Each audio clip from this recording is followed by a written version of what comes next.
I can remember one of the Blue Peter presenters saying to me once, I think it might have been John Noakes, who said, what I really like about Vision On is you don't sit around talking about it, you just get on with it. And that's what it was, really. Tremendous inventiveness, ideas tumbling out one after another. In its time, it satisfied a lot of people. Parents didn't think that children watching it were wasting their time.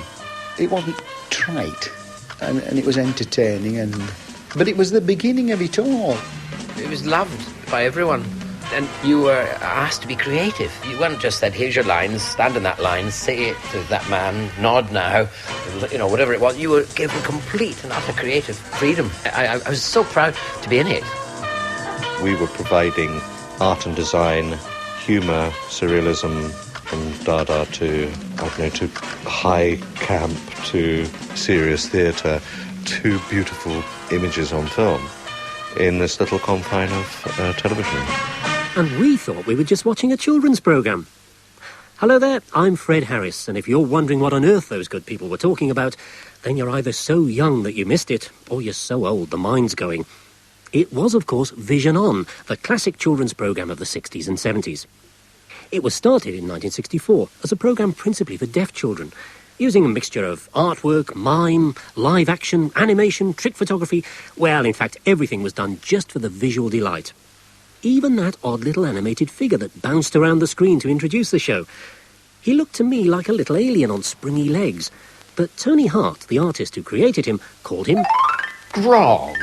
Grog, because to me it seemed to be half grasshopper and half frog. And what we were doing, we were all writing our names in pencil on a piece of paper, folding it and rubbing it and opening it up. You've done it. And somebody said, let's do Vision On. So I wrote, first of all, Vision On, and opened up. There was this Grog. How did it all start? How did the programme start? If you remember, before Vision On, there had been a BBC programme, and it was called For Deaf Children. It was presented by deaf people themselves, who, let me say, mouthed as they talked, very, very slowly, like, hello, today we are going to look at flowers. Much, much slower than that. And, well, frankly, by the time they'd got all that done, it was time to say goodbye, see you another day, you see. And so it was Patrick Dowling and Ursula Eason who started Vision On. And the idea was it was to be a very fast programme, but so that everybody will realise that the deaf must be pretty quick off the mark and very observant. A characteristic of the programme was the presenters didn't speak. Well, apart from the odd little give us a hand with this sort of thing. The one who was allowed to speak and to sign was a young actress called Pat Kiesel. Hello. The theme for today's programme is waves. Well, I was the presenter who talked the most, I suppose. I presented the items, I presented the gallery when children sent in their pictures. And in order to incorporate children who were deaf and hard of hearing, I used the sign language. That wasn't very popular to begin with because it was against the educational policy to use sign language. Really? But yes, it was. And, of course, the children and people who were deaf loved it because they could understand what I was saying. And now, the gallery. Of course, we mustn't forget that all the early programmes went out live. Recording a programme was cumbersome and expensive in the dim, dark days of '64. But going out live, particularly on an imaginative, adventurous kind of show, could be fraught. I remember one programme I had to introduce sitting on one of these little electric trains, and it went zooming across the studio. And during rehearsal, it was fine. I stopped the train in the right place and introduced the programme and so on. But of course, came the live transmission, I pressed the wrong button. And instead of stopping, it went speeding right past the camera and hit the wall or the buffers at the other end. And I fell off. And fortunately, the camera had followed me. And I appeared over the top of this funnel and introduced the programme from there in rather a dishevelled state.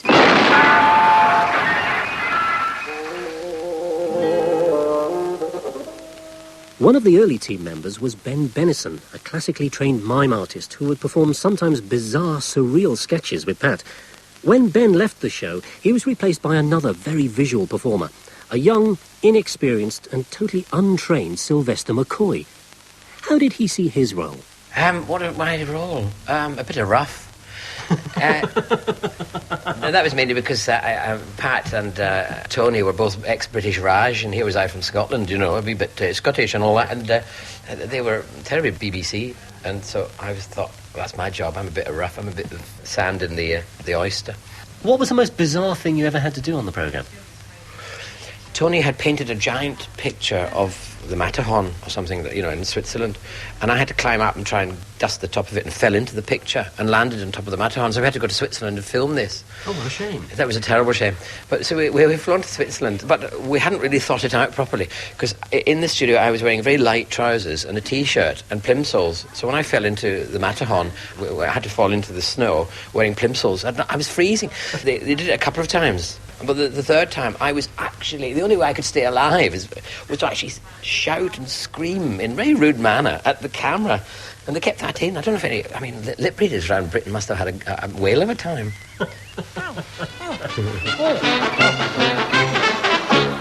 The thing that everybody remembers about Vision On was the gallery. Do you remember the music? How did it go? No, here's the gallery. Boom. I'd know it if I heard it.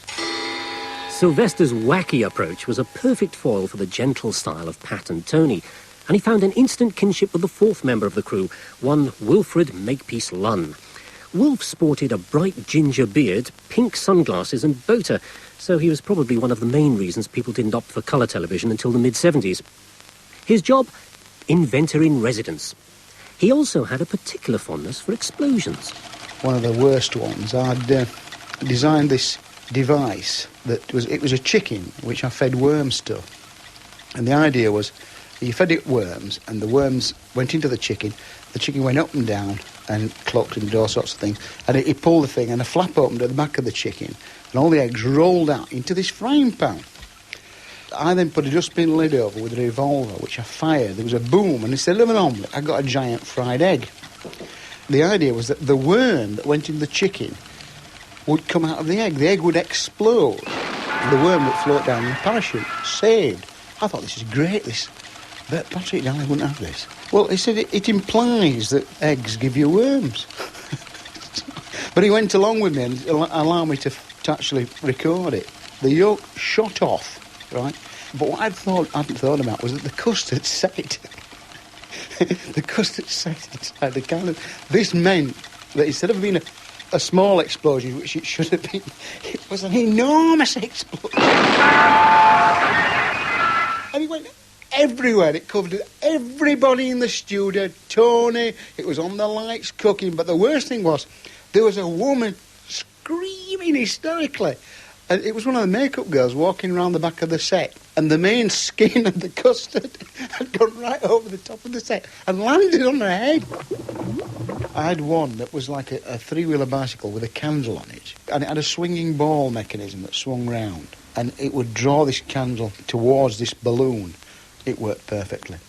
Nothing can go wrong.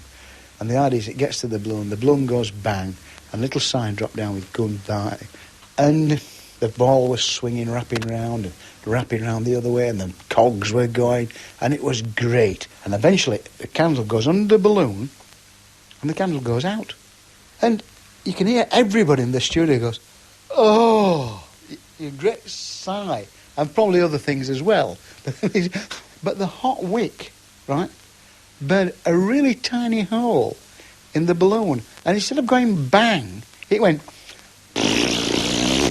and the blind dropped down with goodbye, and it was funnier than ever. Wolf's inventions benefited from a bit of creative overdubbing with goon show-type sound effects, and a BBC radio engineer was rushed over specially. And then, of course, there was the music.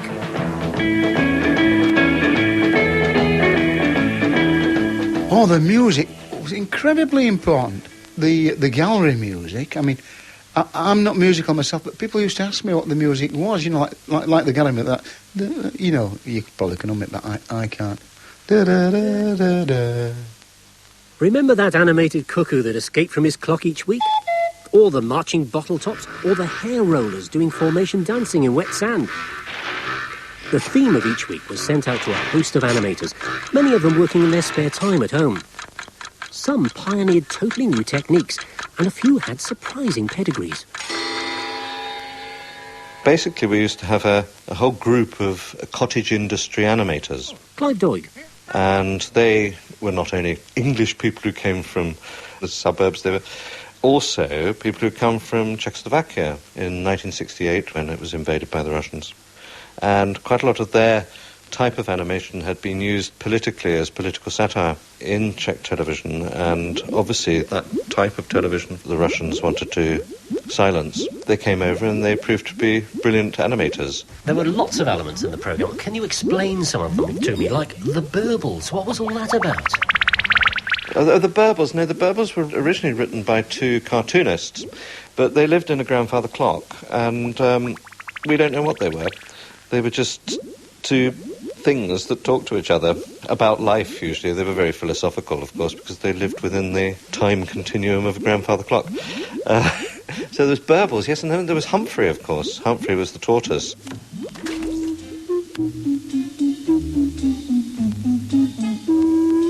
What on earth was that girl with the tortoise? Was she doing that when you were doing it? Yes, I remember there was a little girl with a tortoise. I don't know, really, but there she was. You know, she got a fan club, I think.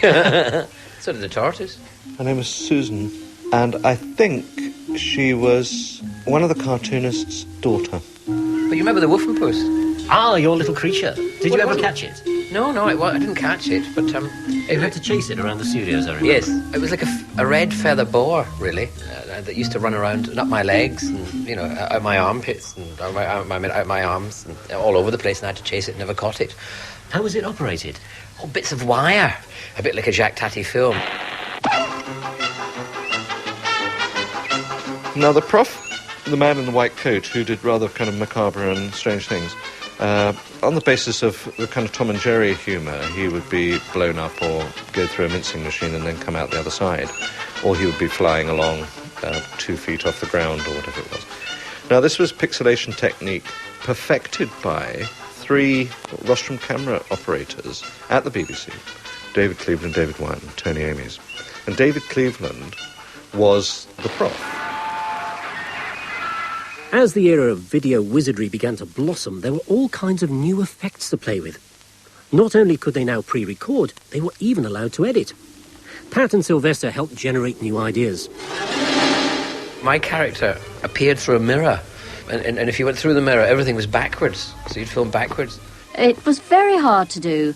I worked for, days and weeks trying to perfect a walking backwards that would look natural when the film was reversed and run forwards. But it was never quite right. There was always a sort of little lift in the wrong place. But everyone got really involved in this, because if you had to film a close-up, say, and you had to, the only way to do it was forwards, but you had to act backwards, you'd have to, say, like, hit your hand on the table and go, ow, and then you'd have to work that out and go,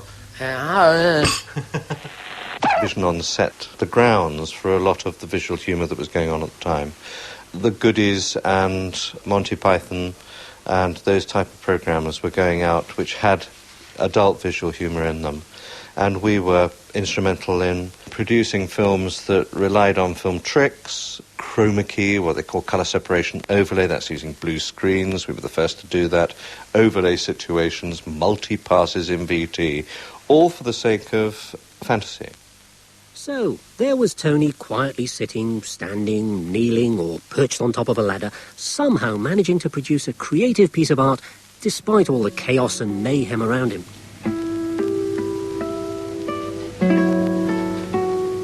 Tony was a genius. I remember when I first started working with him, and I'd look at what he was doing and thinking, what's that? I can't see anything in there. That looks odd. And then you look at the monitor, and you see this work of art. He had this amazing ability to do it for the monitor, not for you. If they said to Tony, paint a penguin in 2 minutes, he'd do it in 2 minutes flat. And some people have a mental clock, you know, and then they'd say to him, right, I'm sorry, Tony, but you've got to do it in a minute, half the time, or whatever. And they keep changing, and he'd always do it exactly as it was supposed to be done in exactly the right time, spot on, and not appear to be rushing either, you know. Tony was the first television artist to do truly massive drawings. He would pop off to a disused airfield with the film crew and a white line painting machine and create something that looked absolutely right. The most difficult, well now, you know polystyrene?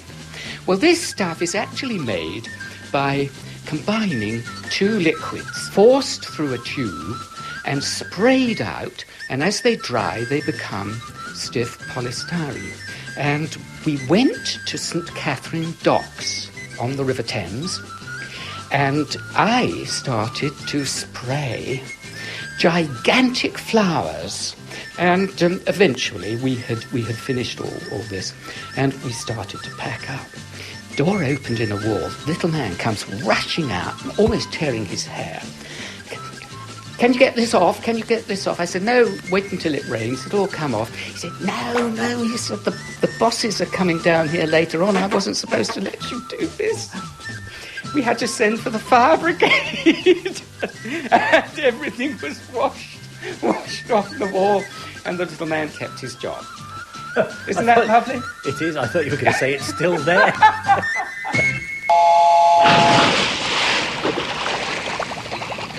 The fact that all these pictures were washed away or destroyed didn't worry Tony or his director Clive Doig. They were keen that the children watching should experience the fun of creating. Keeping the finished product was neither here nor there. I often used to talk to Tony about this, that we would have art that was only displayed on screen for maybe 5 seconds, and then what happened to it? Well, it was destroyed. So to do that, we started to actually destroy. The painting was destructive art. It was kind of very modernist in that way.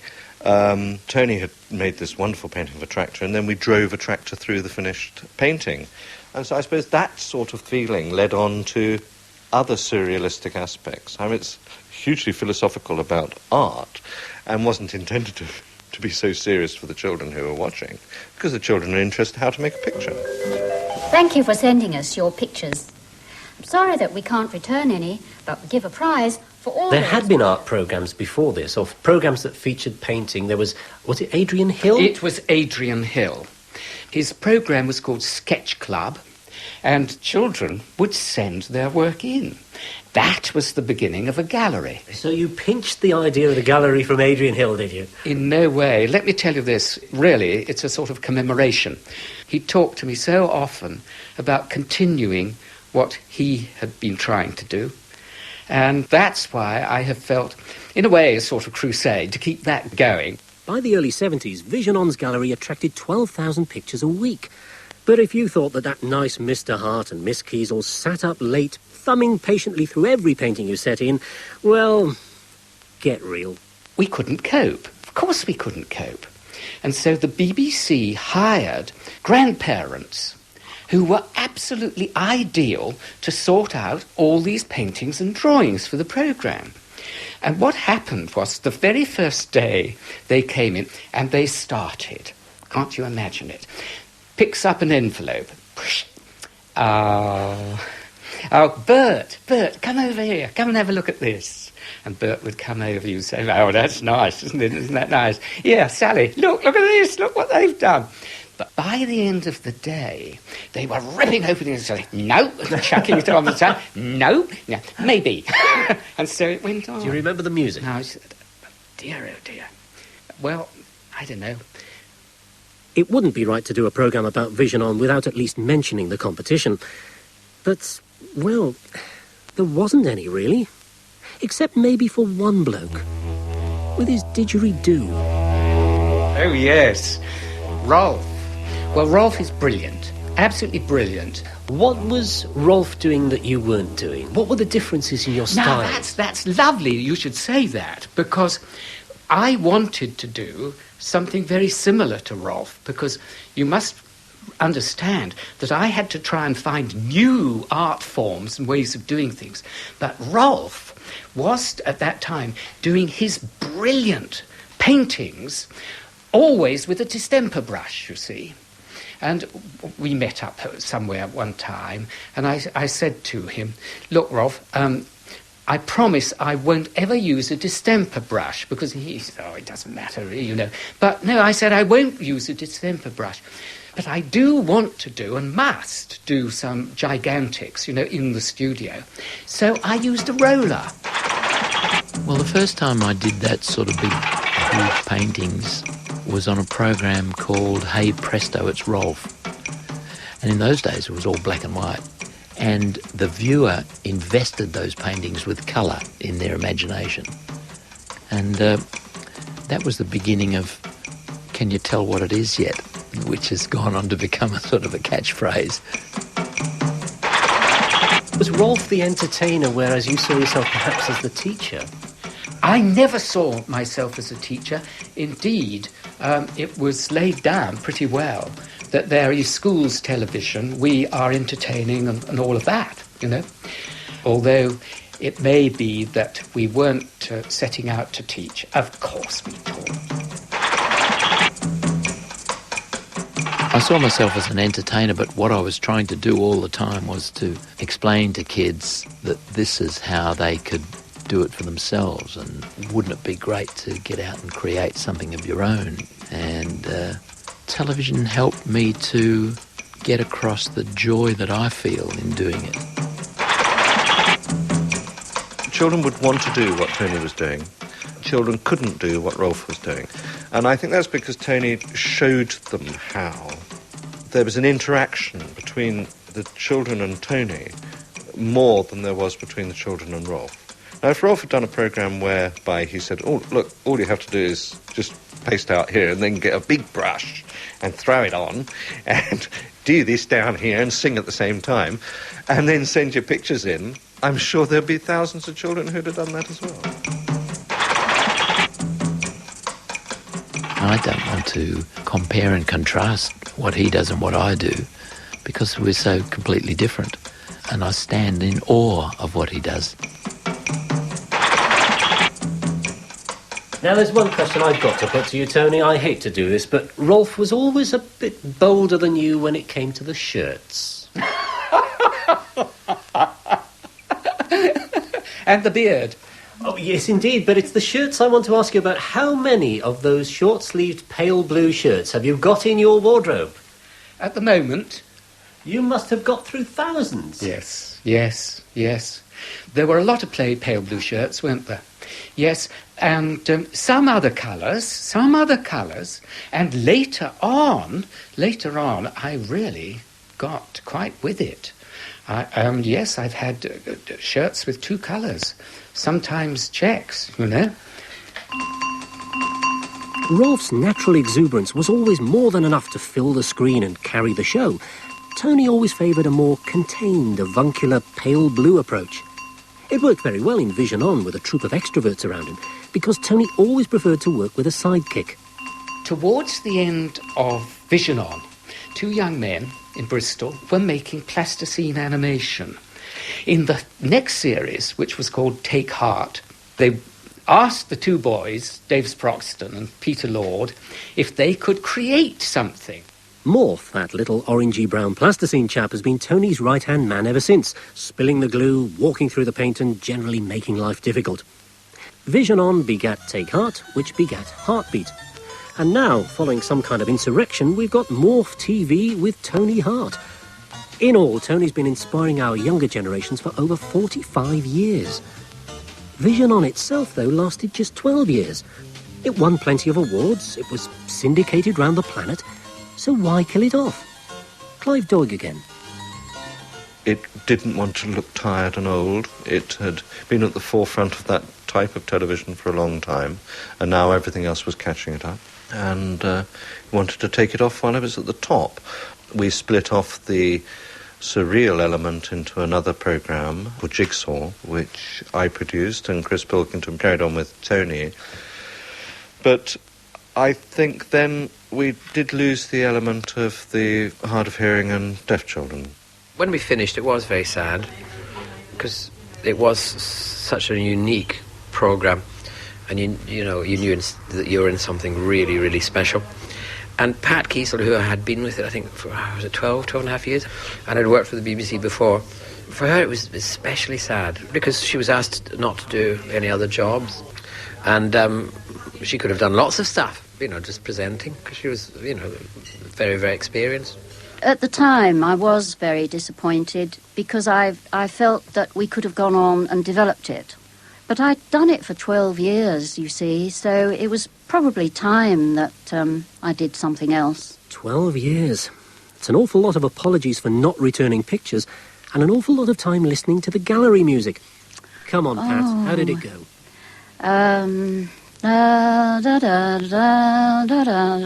It's nothing like it. Nothing like it at all. Shame on you. Shame on you. You're probably signing it perfectly, but you can't sing it. Somebody must know. Clive, don't let me down. La da da da da da da da dee dee dee dee dee dee dee dee dee dee dee dee dee dee. That's it. Well, pretty close anyway. And now, the gallery.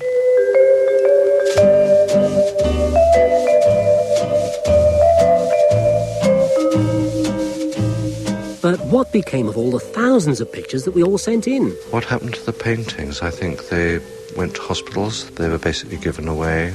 The difficulty was that we were saying that we cannot return your paintings to the 200,000. It would have been impossible to do so. And so, in a way, I'm continuing that theme that if the children were thinking, yes, I've painted that, now it goes into an envelope, it goes to Vision On. If I'm going to see it for 5 seconds, that's going to be wonderful. But after that, it's gone. It's finished. A bit like Vision On itself. Could a programme like Vision On be made today? Well, yes, the format is evergreen, but television has moved on. The technical wizardry has become jaw-droppingly brilliant and jaw-droppingly expensive. So, like those gallery paintings, the programme has served its purpose, and it cannot be returned. As Clive says, wonderful, but then it's gone, it's finished. Or has it? The thing, I suppose, is that one still meets so many people who remember the programme. People who were children then are parents themselves now, but they still remember it and tell their children about it. And only yesterday I met an artist and designer who said to me that it was Vision On who switched him on to his career. And he remembers it with a lot of gratitude. It would be a very strange thing if a day didn't pass when someone would stop you and say hello, and say, I've been watching you ever since I was a little girl. And then, quite a long time ago, to be truthful, an elderly lady would say, I am a grandmother, and I watched you when I was a little girl, and you think, is it about time I pack this in?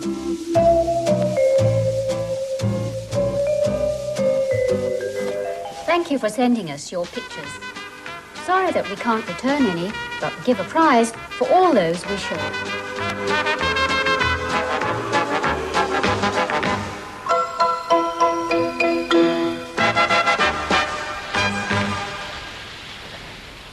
We Cannot Return Your Paintings was presented by Fred Harris and produced by Laura Parfitt.